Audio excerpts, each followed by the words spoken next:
Hello everyone and welcome to Crypto Night, the crypto investor channel. I'm Boris, so let's dive in. I'm with Colton today. Hello Colton. Hey Boris, I hope you're doing well. Welcome back to the Kryptonite channel, everyone. Let's jump right in. Today we'll be talking about Hedera. Can you let us know what Hedera is and give us a little synopsis on the project? Sure, it's a public permission leaderless proof of stake blockchain. So it's a layer 1. Some people say it's almost a layer 0.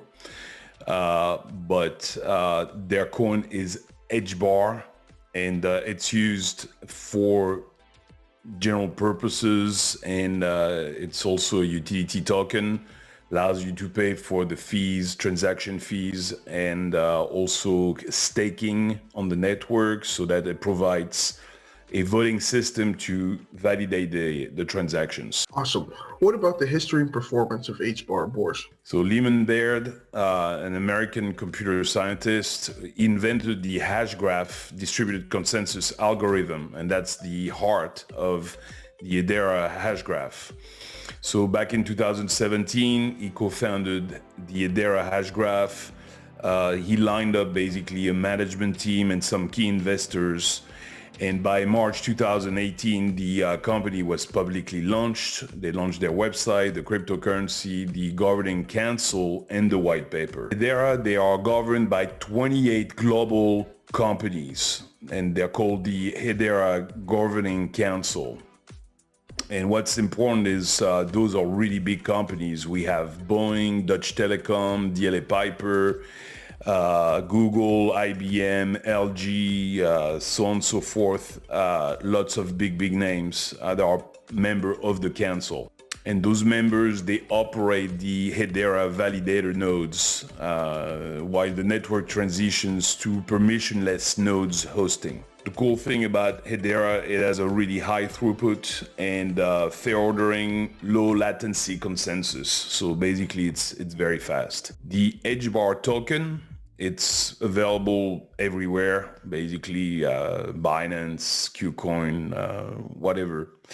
The all-time high was 56 cents back in September 2021.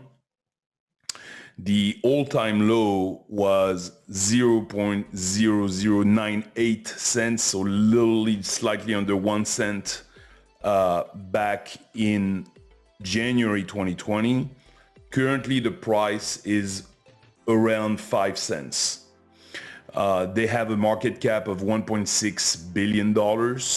They have a max supply of 50 billion coins, total supply and max supply both being at 50 billion coins. So they cannot be more than 50 billion coins.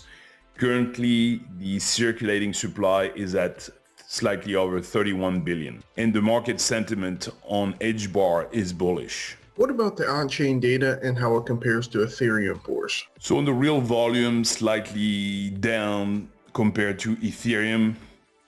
They had minus 27% for the past month, where Ethereum is down 24%, but most of the data is pretty good. Also on the market dominance, a small downtrend, 10%, while the ETH market cap dominance is up. But we've seen that most of Bitcoin and Ethereum are leading right now the pack. Altcoins are not in the best position right now, but that's very typical of the market. Usually it's first Bitcoin and Ethereum that are moving, then the altcoins. For the Q1, what's interesting is that first of all, Dell Technology, the computer maker, joined the Hedera Governing Council.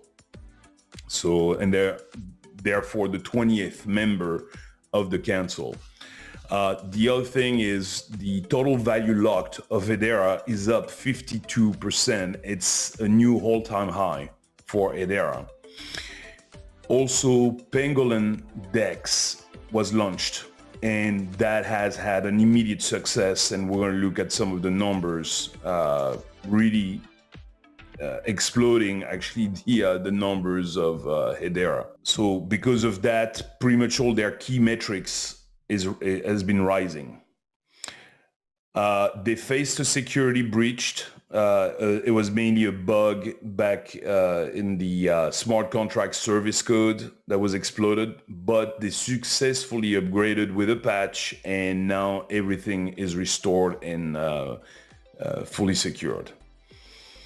So they had some strong financial performance during Q1 because the circulating supply market cap is plus 108%.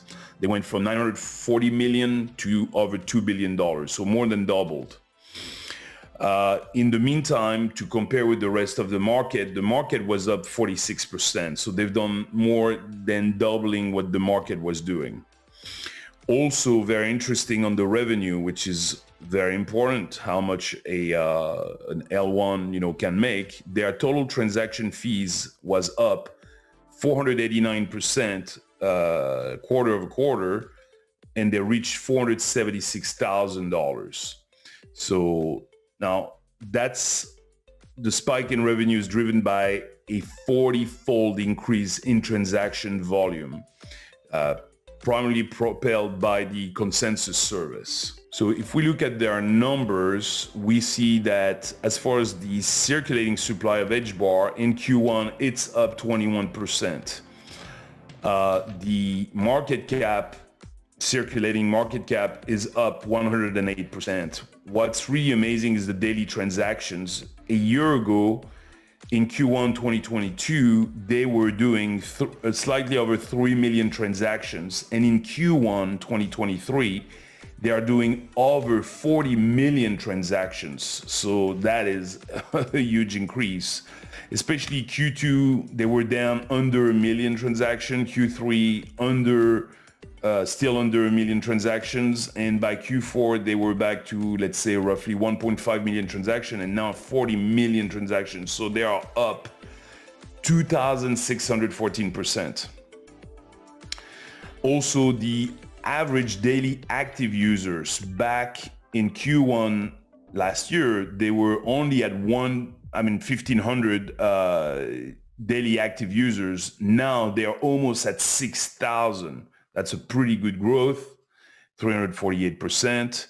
And pretty much all the other things, the smart contract services, everything, it's up pretty much all across the board. What about the latest news and development for HBAR boars? Like I was saying, the Pangolin DEX is really the one that has boosted tremendously the number of transactions, everything happening on HBAR. So transaction volume grew by a factor of 40, reaching daily transactions around, also way up, plus 170%. So that's a lot of new accounts. On the NFT side and Web3 gaming, actually the number is slightly down, for the daily NFT users, down 33%, and the number of transactions is relatively stable. The other thing that's important is ICP and Hedera have both entered the top 5 in development activity. They are joining Polkadot, Kusama, and Cardano. So now they're in the top 5.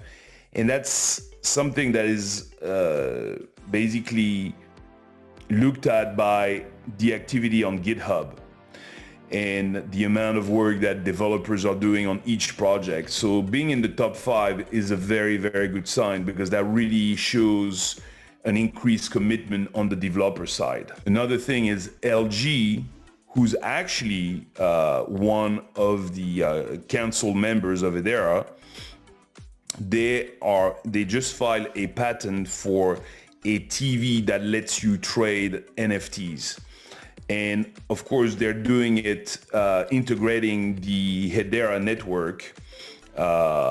And they launched the Art Lab marketplace back in September 2022.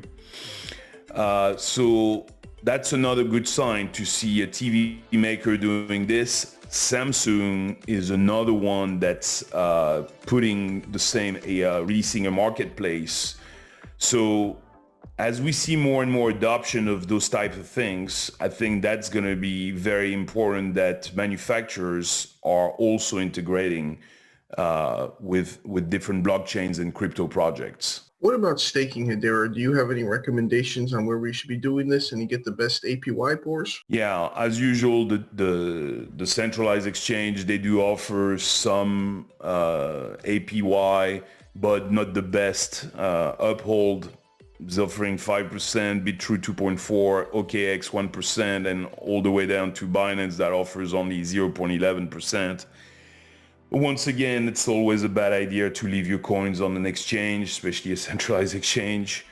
So the best is to do it yourself. You can do it.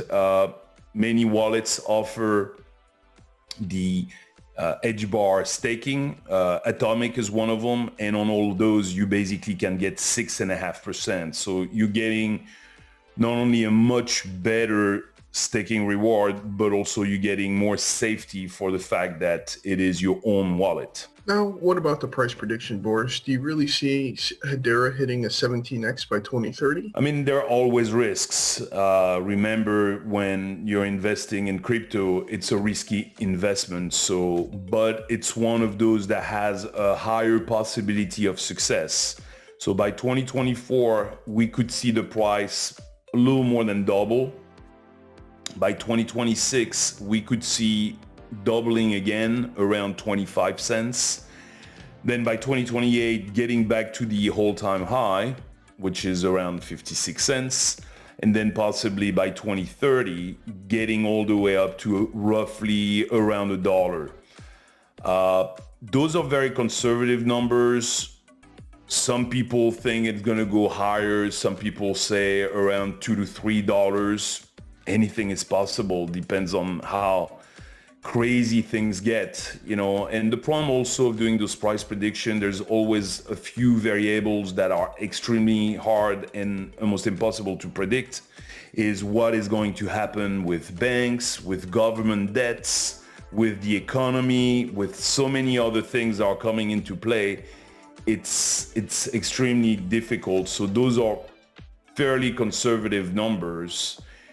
And of course, it can always go down to zero. I mean, no one is hoping for that, but it's always a possibility, even though it's a pretty remote possibility. That's it for today. Thank you, Colton. Thank you, everyone. And we look forward to see you on the next Crypto Night video. I hope this video helps. Thank you for watching. Have a good day. If you haven't already, please subscribe to our channel. And if you like the video at the end, click on the thumbs up.